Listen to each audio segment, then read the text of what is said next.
And it's 9:33. We're a little bit late this morning. I'm always dependent on the music, so we start Dairyland Varieties as soon as the song is over. But it's time for Tillamook Today with our host, Stacie, because Leanne is sick today. Good morning. Good morning, Tillamook. Thanks for having me. This is Stacie Zuercher, Northwest Senior and Disability Services, and I'm pinch hitting a little bit today, but very excited to be here with County Commissioner Mark Labhart. Hi, Mark. How are you? Good morning. So Leanne's probably listening, so I hope she is. She can give me some well. critiques. Well, we've got lots of things going on, and I'm really excited to talk about this FEMA declaration. FEMA declaration, you bet. Mm-hmm. If you guys folks recall, we had a big storm in December, and it did significant damage. In fact, our county had the most damage of any county in the entire state. There was 13 counties that received the federal declaration, and there's two types of declaration that you can get with a FEMA declaration. One is what they call public assistance, and the other is called individual assistance. Okay. So let's talk about individual assistance, which we did not get. Oregon did not get. Individual assistance is like what happened up on Cottree Road, where all the landslide of the road and the private houses, those kind of things, any flooding damage of private homes, those are not covered under this disaster declaration. Now, they can still get what they call small business assistance from the Small Business Development Association, and that assistance is in terms of loans, low-interest loans, but they don't get the federal cost share money. How does money. one go about that? They're out at the port right now. Oh, okay. SBA is out there set up, and they can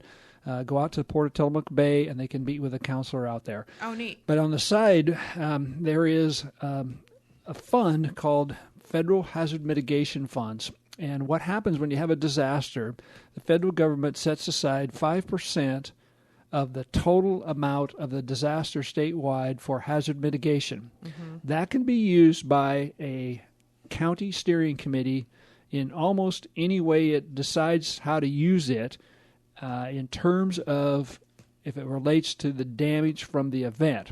So what we've done in Tillamook County is we've said, okay, so private residents aren't going to get funding from the public assistance side, but we can use these hazard mitigation grant funds for possibly fixing up private residences.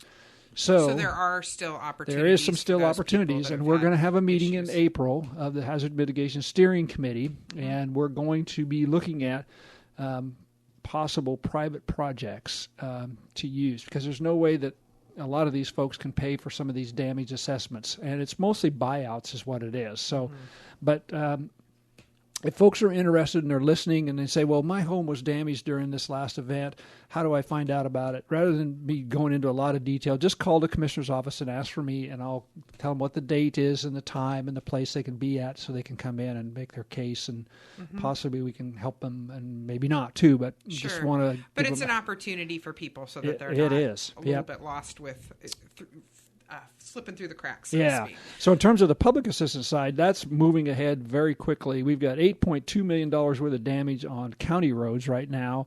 Leanne Welch and her staff are writing contracts, getting contractors lined up.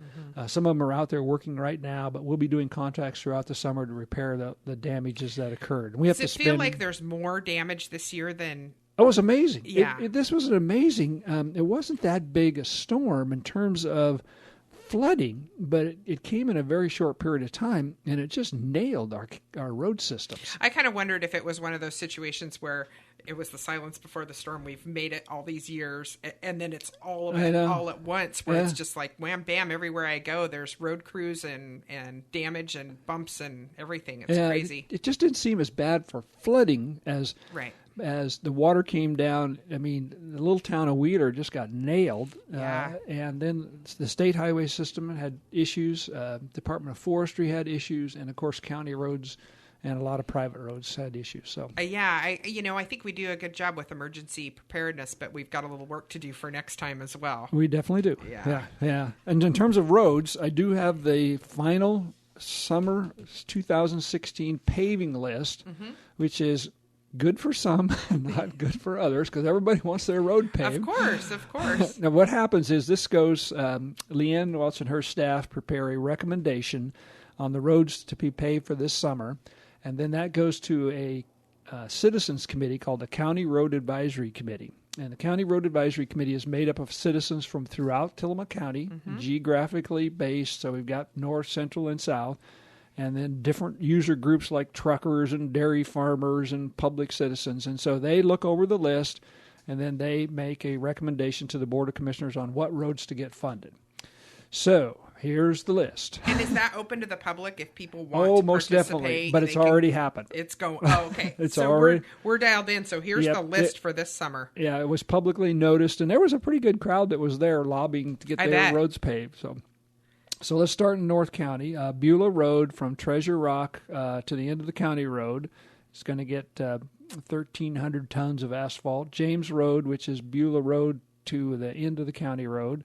Victoria Street, and Victoria Street is in Rockaway Beach. Okay. And the residents there, they came up with 25% of the cost. Wow. They kicked in and said, we'll help contribute to it if you'll pave our road. So that the County Road Advisory Committee like that. In Central County, Olson Road from Highway 6 to 3rd Street, and that's heavily used road by a lot of traffic, a lot of commercial traffic too. South Prairie Road, Clemens Corner is going to get paved. It's pretty bad right there. Kilchis River Road, there's a culvert replacement on Mapes Creek. Bay Ocean Road, Cape Mears is going to get portion of that paved. In Oceanside, Netarts from Portland, Cedar, and Crab Streets will get paved, portions of those. 3rd Street, Wilson River Loop, out to Fairview. If you've driven 3rd Street lately, it's pretty bad. It's a rocky road, yeah. And we're getting lots of complaints about potholes. And, of course, with all this rain, it's difficult to get the potholes fixed. But we're going to pave it from Wilson River Loop out to Fairview. My goal, I'd like to see us finish the rest of it from the college on out there with wide lanes, bike lanes, sidewalks, those kind of things. Well, there's a lot of business out there, and it's the Northwest Senior and Disability office is out there. Your office is out there. Yeah, exactly. And boy, I get a lot of feedback too. I'm sure everybody's excited. Everybody thinks it's a city road too. Yeah, it's not. Yeah. It's a county road. And in fact, that's where the city wants to have the majority of their development out there in the future. They've expanded the urban growth boundary. It's above the floodplain, so we need to get that road fixed and turned over to the city. And in South County, Cape Kawanda Drive from Doryland Pizza down to Shore Pine Drive. That's a really bad spot. I was just driving that a couple of days ago, and there's a lot of potholes there, too. That Sand Lake Road is tough down there, too. I just drove that last week. I'm like, holy cow, it's a roller coaster. Well, in one particular place called Renike Creek, there's a real bad dip where the water stays, and we're working to get that one fixed, too. And then we're going to do some chip sealing on Galloway Road, which from Sand Lake Road to the U.S. Forest Service Road, which is 3 miles. And chip sealing is where you come in, you lay down some layer of oil, and then you lay down some gravel, and it's cheaper pavement, but it's not like a 3-inch lift of asphalt, but it does last for a while. So that's the list. I'm sorry if your road wasn't on there, folks, but we try to do the best we can. We try to spread it throughout the county. So. Well, and that's gonna keep everybody busy for sure. Let's take a little break real quick. I want to talk about Tillamook Bay Community College. Registration for spring term is happening now at TBCC. Classes begin March 28th, so get ready today by logging on to www.tillamookbaycommunitycollege.edu. That's tillamookbaycc.edu. And fill out an admissions application. Or if you are already a student, log on to MyTBCC and register for your spring classes. If you are a former graduate of TBCC, you might be interested to know that to celebrate its 35th anniversary, TBCC is offering 1 free credit course to alumni in 2016. All you have to do is stop by Student Services on the main campus and confirm your degree. Then decide which term to register for and your free class. You have until fall term to take advantage of this opportunity, available only to TBCC alumni. This is just TBCC's way of thanking you and thanking the community that they serve. So remember, whether you're a former graduate just getting started or you have been taking classes for a while now, spring term registration is open now through midnight on March 27th. You can pick up a course schedule or go online to www.tillamookbaycc.edu for a list of classes. Boy, I can't believe how long did 35 years TBCC's been here. That's fantastic. Next Thursday, 5 o'clock at the pub, and I understand it's free beer and free hors d'oeuvres. I heard a little bit of scuttlebutt about that. I think that'll be a popular event. As soon as you say free beer and free hors d'oeuvres. Nobody around here likes beer. Well, I know I plan to be there. I'll buy you a beer. Thanks. Yeah. So this is Stacie Zuercher. I'm here with Mark Labhart, and we're talking about the happenings coming up. We just got through talking about the roads, and I'm excited about our next topic, the 1517, which is, I'll let you go ahead and take over. Okay. It's essentially, during the short legislative session, a bill that I spent quite a bit of time trying to get passed, and it ended up passing, but it was to take a lot of work to get it passed. It's called Senate Bill 1517. Mm-hmm. And what it does is it creates a pilot program which authorizes Tillamook County to create a collaborative process to facilitate local input and involvement in wetland restoration projects that are sited in the county. It contains 3 primary provisions. It gives Tillamook County the option for local approval of wetland projects sited in exclusive farm use zones to ensure that the project will not impact agricultural operations. And I'll go into that in a little more detail in a minute. Sure. 2, it allows Tillamook County to create a collaborative process that a project applicant can choose to use to achieve agreement regarding conditions necessary to protect neighboring agricultural operations. And 3, it allows Tillamook County to enter into a planning process involving a diverse group of stakeholders that will allow the county to more effectively plan priority areas for restoration and priority areas where the maintenance of agricultural operations will be protected. And it's a pilot program for 10 years. So what was the problem we were trying to address? Right now, under Oregon law, a lot of local planning activities are delegated from the state down to the counties. Mm-hmm. And in the case of wetland restoration projects, that permission was not delegated down to the counties. So if somebody comes in and buys up a piece of farmland and wants to turn it into a wetland, that is what they call a permitted outright use. So that's allowed under law. But if you convert that to a wetland and it adversely affects the neighboring farm, in other words, you remove dikes, you raise the water table, and it affects a neighboring farm negatively, in other words, saltwater intrusion, flooding, which is what happened with some of the issues with the Beeler property. Sure. Is during this December storm, the Dewar property, it actually affected the neighboring farms negatively. And, of course, the neighboring farmer says, well, can't you do something about that, county? No, can't do anything about it. It's an outright permitted use. So the county's not against wetland conversions, but we want to make sure that we preserve prime farmland as much as possible, and we want to make sure that a use that is happening to the neighbor doesn't adversely affect the neighboring property. Right. So that was the intent of this bill is we want the county and local government and neighboring property owners to have a say in what happens adjacent to their farmland so that it doesn't negatively impact them. So that's what this bill, it started out as a statewide bill, then got a lot of flack about, well, we're not sure we like this, and so it ended up being a West Side bill, and it ended up being a Tillamook County bill. So it's a pilot project. It ended up passing the House and the Senate thanks to Senator Johnson, Senator Roblin, Representative Boone, and Representative Gomberg were very helpful. And then finally Representative Witt, who was the chair of the committee, helped carry the bill. And it was going to be dead for a while, and finally Representative Witt says, well, let's go up to a room. And so he went up to a room, and he said, I'm going to be here for 5 minutes, and I'm going to leave, and I want you to work this out. So it was myself, Marianne Nash from the Farm Bureau, a couple environmental groups, and a few others. And we worked a bill that we could get support from the environmental community and the Farm Bureau. Important. We have to have a voice. Yes. Yeah. And so that's what this is. It gives us a voice at the local level in what happens to our farmland. Mm-hmm. So it's a pretty significant bill for Tillamook County because we want no net loss of farmland, but we also want to have, as farmers always do, they really care about their property. They want, good fish habitat. Our farmers do a great job of protecting that, but when there is something that adversely affects them, they want to have a say in that. Absolutely. And so that's what this will do. So.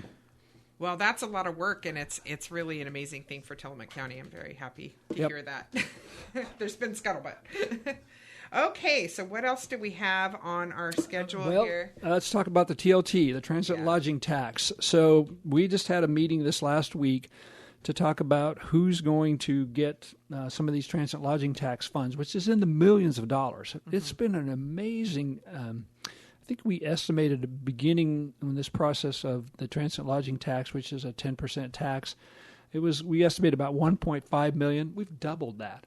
It's amazing. It increased 18% last year in terms of the tax that we're collecting from people who come and stay in our community. And so we turn around and we use there's a law that says 70% of the transit lodging tax must be used for tourism, promotion, advertising, and facilities. Mm-hmm. And then 30% can be used for whatever the county decides to use it for. And guess what we decide to use it for? I'm going to go with the marketing? No, roads. We said, the roads? Yeah, we said we'll take the other 30% and use it for roads. I mean, we could use it for anything in county government, but we said nope. Our roads are in such bad shape. It's true. We need to use it for roads. So we gave that 30% additional money to Leanne for helping to pave those roads that need to be paved. And so we took a portion of the money and said we want to improve facilities in the county, tourism-related facilities. And so that is a competitive grant process where folks from throughout Tillamook County that have a tourist-related facility can come in and say, we would like to receive some of the money for our projects. So here's what got funded. The board approved this last week. The Coanda Community Center, they're going to have a 2,000 square foot remodel to their building. We gave them $339,000. The Port of Garibaldi wants to have buy an event center tent for $57,000. And the Stucca Valley Community Alliance is going to put in a 60-space parking lot. They have a terrible parking issue down in that area. $97,800. City of Rockaway Beach, they've got a little community hall there in the Rockaway Beach City Hall, and they've got a kitchen that they need to be remodeling, and we're going to pay a portion of that, $18,000. The Tillamook Forest Center up on Highway 6. Have you been to that yet? I have been a couple of times. I went there with a group of seniors, actually, and we had a great time. So anyway, they have a huge school program. Schools from throughout the Portland area go to the center every year, and so they need a little pavilion, an outside pavilion, to help teach programs for these children that come there. And so we've given them $80,000 to help with building that pavilion. The City of Tillamook, Carnahan Boat Dock, $100,000 to improve the boat dock down there. It gets a heavy use during the fishing season. Well, and there's a lot of water when we flood that goes up in that parking lot, too, so I'm sure that it needs it definitely needs some work. Yeah. TAPA, the Tillamook Association of Performing Arts, they need an ADA bathroom, $29,800. We funded that portion. City of Tillamook Bike and Skate Park, that's out on 3rd Street there, the big pile of dirt that you see there. Sure. That's going to be eventual skate park. We're funding a portion of that for $31,000. The Salmonberry Trail, there's a project manager that's going to oversee that project for $50,000. Tillamook County Parks, the Coanda Beach access, a huge issue down there with the Coanda Beach access. They're developing a master plan to talk about how to manage that entire area down there, and that's right by the Pelican Pub down there. Right. Huge issues with parking, tourists, beach access, those kind of things. We're going to give them a portion, $132,000. The Cloverdale Wayside, which is a really cool project in the little community of Cloverdale. Just as you come in on the right-hand side there, was an old gas station there. We're going to put in a little parking area, bathrooms, picnic table, right as you come into town. It's going to be a nice little wayside. We're going to help fund that with ODOT for $74,000. Well, and I think that people tend to, you want them to stop there and especially tourists and things like that, and promote their businesses locally in Cloverdale. So I'm glad to hear that. And I say this a little tongue-in-cheek, but it is somewhat serious. It's like the largest urban renewal project in Cloverdale's history. There's a collective fist pump happening in the down there in It South is pretty County. cool. It is pretty cool. Rockaway Beach, some work on the caboose there. That's their little visitor center, and we're going to fund a portion of that for $26,000. It's the Salmonberry Trail again to do some trail planning. That's a huge project, multi-year, multi-millions of dollars, but it's a potential, a trail from essentially the Willamette Valley down to Tillamook, and so it's a pretty cool thing. So we're funding a portion of that for $100,000. And then that's it. There was 4 projects that didn't get funded, but it's just like any grant project. Sure. You can't fund everything. Right. But we're spending $1.3 million is what we approved for these tourist-related facilities. And that doesn't include the promotions, grants, and those kind of things that we're also going to be funding. Well, and it helps with tourism, and that's, keeps people coming. And we want to get them here. Spending their money. We want to get them here in the off seasons, or what we call the shoulder seasons. We don't need any more in the summer. Yeah. But we do, in the spring and fall, we can, and maybe even in the winter, attract more people here. Keep our businesses open not just longer. fishermen. Yeah, true. Come. Yeah.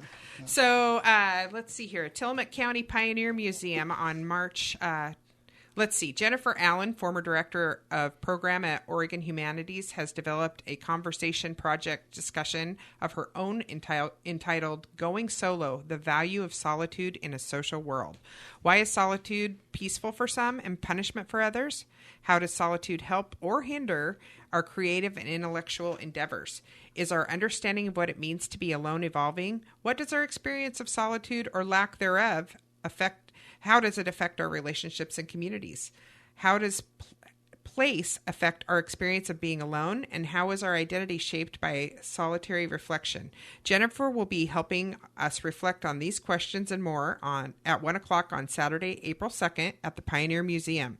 This event is sponsored by Oregon Humanities and the Tillamook County Pioneer Museum Daisy Fund. This program is free and open to the public. For more information, call the museum at 503-842-4553. And again, this is Stacie. I'm here with Mark Labhart, and we're learning about all the fun and exciting things that are coming up for our county. Well, I can tell you about some exciting things that are coming up, but not really fun. And that is... You must be talking about the Highway 101 project. Yeah. So, folks, I just encourage you to be patient. You can see that the demolition work has started, but this is a $28 million project that's going to essentially change the whole downtown area of Tillamook. Not just the 101 intersection, Highway 6 intersection, but it's going to fix up the main drag down there. There's going to be a lot of activity, and so it's starting up, and it's going to be going full bore throughout the summer and the fall. So please be patient. Have a little bit of safety in mind as you travel through that area. And then also you will see, not quite as visible, but the Southern Flow Corridor project, the flood reduction project in North Tillamook is doing, and that's an $10 million project that's going to help reduce flooding in the North Tillamook area. So there'll be, the contract is, we had 2 people apply for that project, and we're reviewing those contracts right now to see which one we're going to award it to. But that's removing old dikes, opening up the channels down there to try to get the floodwaters when they do hit that North Tillamook area, to get them out of the area quicker. So that project's going to be going on this summer big time also. So you're going to see a lot of activity there too. Great. Just a couple of reminders for folks. The Tillamook Forest Center, which you have attended, it sounds like, a couple times. Yes. They're having their 10th anniversary on April 2nd at 2 p.m. So they're going to have all kinds of fun events out there, but that's on a Saturday. It's April 2nd at 2 p.m. And then I thought I'd just, we only got a couple minutes left. Yeah. Some legislative bills that the board's been watching pretty closely. We have a huge issue, as the rest of the state of Oregon does right now, with what I call it available housing, not affordable housing. It's tough even to find available housing, much less affordable housing. Right. An example, I was talking to the Nestucca School Superintendent David just a couple weeks ago, and he told me, he says, Mark, he said, I had 3 teachers this year, brand new teachers that moved into the district. They couldn't find housing. Right. I'm getting that feedback. We have the housing task force now that Bill's leading up. Did you attend any of the meetings so far? I haven't, but I know a lot of people that are on them, and I'm hearing nuts and bolts about what's happening. And I think there's one more up in North County. There's one more coming up. Yeah, I'm going to attend the one up in North County. But getting a lot of feedback from locals on how to address housing, and it is affordable housing because we seem to have. We have houses on the very high end and houses on the very low end. And in the middle, as soon as they come on the market, they're sucked up. Right. Or there's lots of houses out there, but they're used for short-term rentals or they're used for second homes. And so it's a real problem. And I know, me moving back, this is my hometown, but I hadn't lived here for a year. When I moved back, I was a little bit surprised that it was a little more difficult to find a place than I thought it would be. And did you? I did. It took me a while though. Okay. It really did. And, but I hear this feedback from the creamery, from the hospital, these different, just like the school district, they're trying to get great people into our community, and, sometimes it doesn't work because of the housing issue. So I'm really excited that we're making progress in the right direction. Yeah, I was talking to Mike Dever, the Vice President for Operations, and he said, I have executives that we want to bring here, and we can't find them housing. Right. So, yeah. And they've contributed some money to the Housing Task Force, and so has the hospital, because when you bring in doctors with their families, they need to find places. Right. Okay, real quick. Yeah, we started a little late. We got plenty of time. Okay. Senate Bill 1582 directs the Housing and Community Services to develop and implement a fast-track housing program to expand the supply of affordable housing for low-income individuals. There's $40 million available for that. If that's you think $40 million is a lot of money, but when you're looking at Portland, Metro, Hillsborough, we're going to be in big competition with them for this money. So, but we got to be on top of it and try to see if we can get some of that. 1575 directs the Land Conservation and Development to encourage local governments to dedicate land for affordable housing. That's the other issue. We have a very limited supply of land because we want to protect our farmland. We want to protect our forest land. And when you do that, there's not a lot left. Right. So we got to continue to look for where can we put in available and affordable housing on the edges of cities and communities that doesn't adversely affect our farmland or our forest land, but we want to encourage it if we can. And there'll be, are they considering incentives for local landowners to? There is a couple bills. Yeah.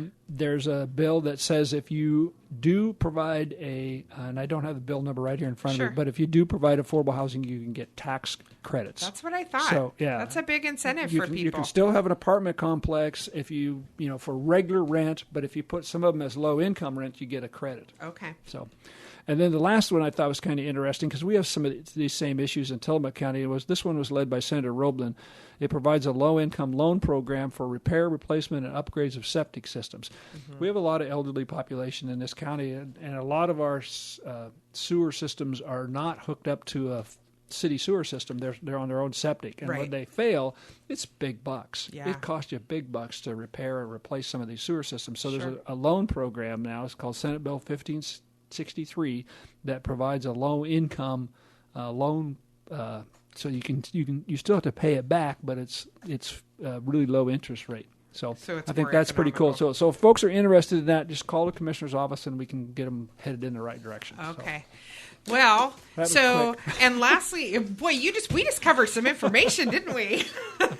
So, Mark, you're not running again. No, this is your last year. 12 years. 12 years. Yeah. Congratulations. Thank you. Now, what's the one thing that is your legacy? What are you proud of that you've been able to do in the time that you've had?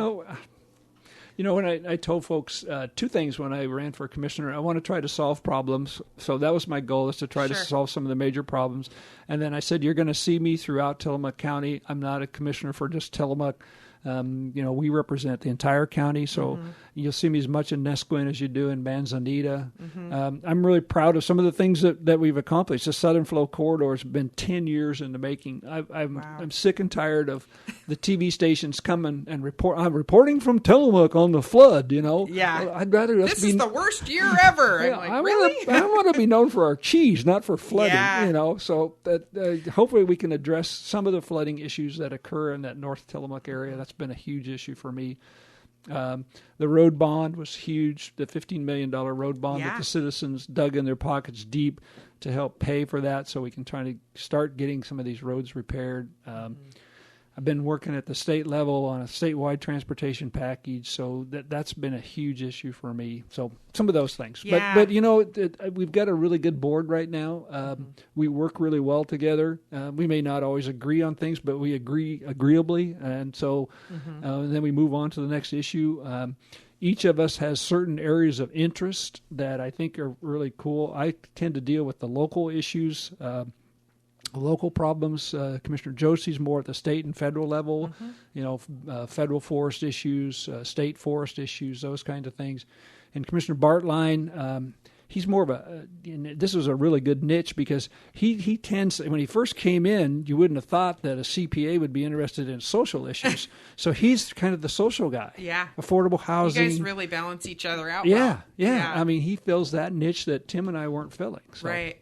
Well, you're so approachable, and you really are all over this county, and we're going to miss having you advocating. So I'll still be engaged till I'm not going to be lame duck. I guarantee you, I'll be engaged all the way till the end. Yep. Well, thank you so much for being here today. You're Mark. most welcome.